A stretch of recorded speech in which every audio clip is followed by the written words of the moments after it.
right, Gewürztraminer, one of my Exactly. one Yeah. of my Well, you've favourites. been looking forward to this.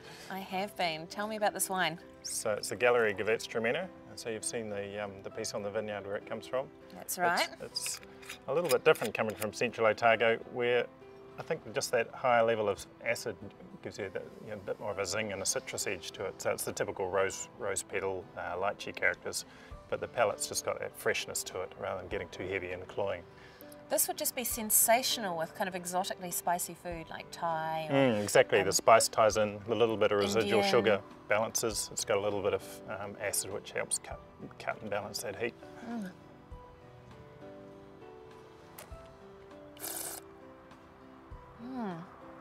Wow, it's really exotic. It's fresh and it's vibrant and it's spicy with lychee and rose, but then it's got this lovely musky character to it. Fantastic texture and weight. And I think the difference is as well that balance with the sweet sour effect. And it's just very pretty, elegant wine. Fabulous.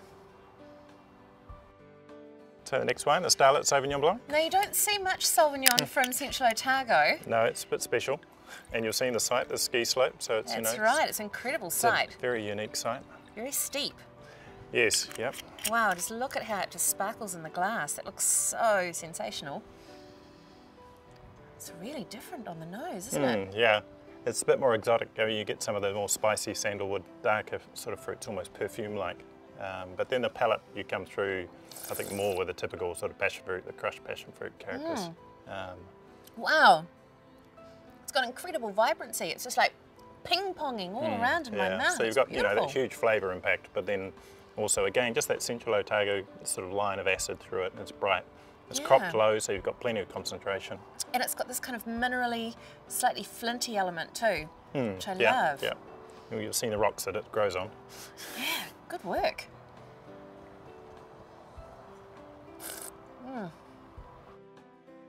Then we've got the Lyric Riesling, the second of the two Rieslings we do. I've heard all about this Riesling.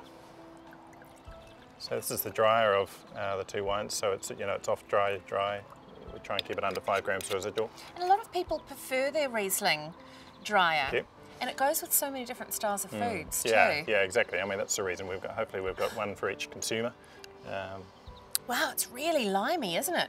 I think it just ends up with more of a drive through it. Pure lime.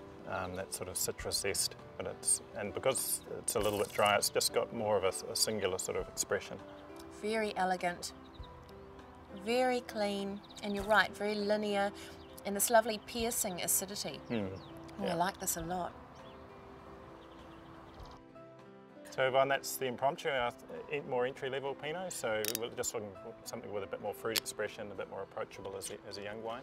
Because sometimes you just want a Pinot that ticks all the boxes and has beautiful fruit without being too kind of complex.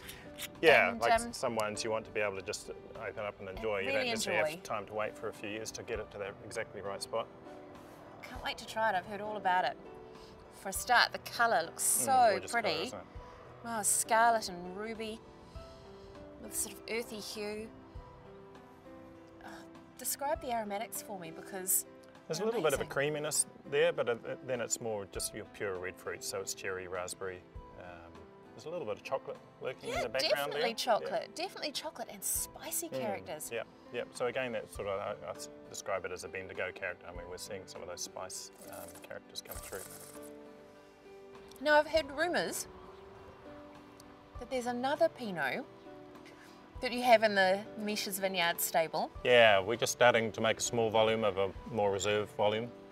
I mean, it's still a very young vineyard, so we need to get some vine age before we can get real concentration, it feels like. But if we see some real special barrels off parts of the vineyard, we'll bottle that up. So we've got a Pinot called Verismo. Verismo? Yeah. What does that mean? It's the high point in Italian opera, so it goes back to Misha's theatrical background. Yeah. Don't suppose I can taste it. Absolutely. Will she mind? No, we won't tell her.